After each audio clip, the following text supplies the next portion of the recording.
दीपक प्रकाशन डिक्टेशन गति 100 वर्ड पर मिनट स्टार्ट। महोदया, सदन के सामने यह विनियोग विधेयक जो लाया गया है, इसमें यह व्यवस्था दी गई है कि भारत की संचित निधि में से 1 अरब और 60 करोड़ रुपये से अधिक धन निकाला जाए और उसको देश की उन सेवाओं पर खर्च किया जाए जो अनुसूची में दिए गए हैं।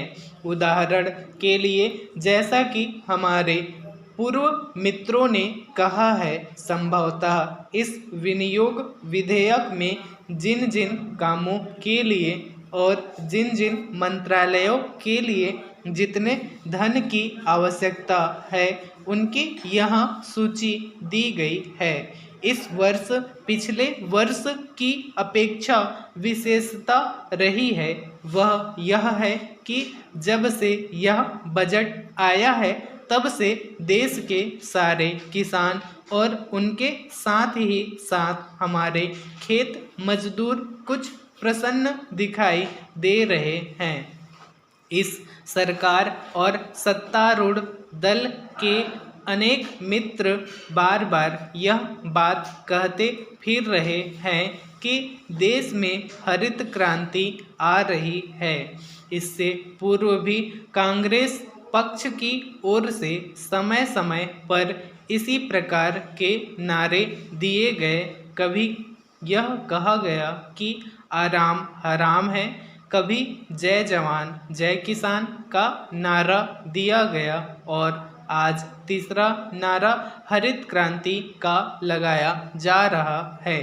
हम समझते हैं कि इस नारे में कोई दम नहीं है। इस नारे में इसलिए कोई दम नहीं है क्योंकि यह नारा देखने में बहुत आकर्षक है, बहुत सुंदर है, लेकिन इसके पीछे तथ्य बिल्कुल नहीं है। किसानों के ऊपर टैक्स लगाने की जो बात मंत्री महोदय ने कही है या अन्य मित्रों के द्वारा कही गई है, वे लोग वही हैं जो कभी खेती नहीं करते हैं। उनको खेती के बारे में कोई जानकारी भी नहीं है। पैरा महोदया, भारत में खेती का जो बड़ा महत्वपूर्ण प्रश्न चल रहा है वह 2 बातों पर आधारित है और यह मुख्य रूप से कृषि की समस्या न होकर खाद्य की समस्या है। प्रतिवर्ष हम बाहर के देशों से करोड़ों रुपयों का अनाज मंगवाते रहे हैं और अनाज का उत्पादन बढ़ाने के लिए करोड़ों रुपयों की खाद मंगवाते हैं। कांग्रेस सरकार की तरफ से पिछले 20 वर्षों से हमारे सामने बार बार यह कहा गया है कि भारतवर्ष बहुत जल्दी अनाज के मामले में आत्मनिर्भर हो जाएगा।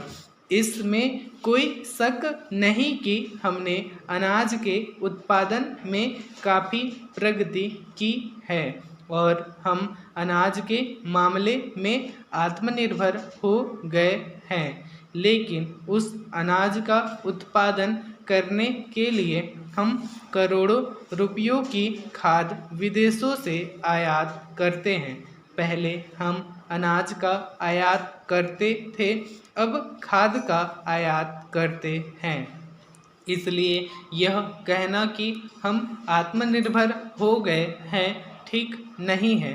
पैरा, जहाँ तक जनसंख्या की बात है, उसके मामले में हम यह निवेदन करना चाहते हैं कि एक बार परिवार नियोजन के बारे में और जनसंख्या के बारे में जब सारे संसार में चर्चा चल रही थी, तो हमारे मित्र ने आलोचना करते हुए लिखा था कि हमारे सामने आज समस्या यह नहीं है